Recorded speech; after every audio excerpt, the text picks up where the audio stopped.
Hello বন্ধুরা, good evening. আমার channel জীবন রসিকে তোমাদের স্বাগত জানাই। যে যেখানেই থাকো ভালো থাকো, সুস্থ থাকো।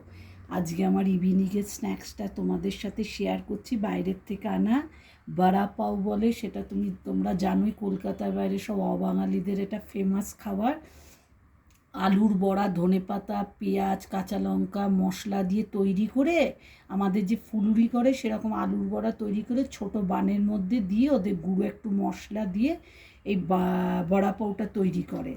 তার সাথে দেয় ওরা আলাদা করে ভাজা লঙ্কা আর একটা গ্রিন পুদিনা, ধনেপাতা, তেঁতুল দিয়ে একটা টক মিষ্টির চাটনি। আর তার সাথে নিয়েছি একটা সাবুর বড়া, সাবুদানা বলে এখানে, সাবুদানার বড়া। এটাও বাদাম দিয়ে, ধনেপাতা, কারি পাতা সব কিছু দিয়ে করে, খুব টেস্টি হয়। আজকে আমার ইভিনিংয়ের স্ন্যাক্স এইটা। তোমাদের ভালো লাগলে লাইক করো, শেয়ার করো বন্ধুরা। ভালো থাকো, টাটা।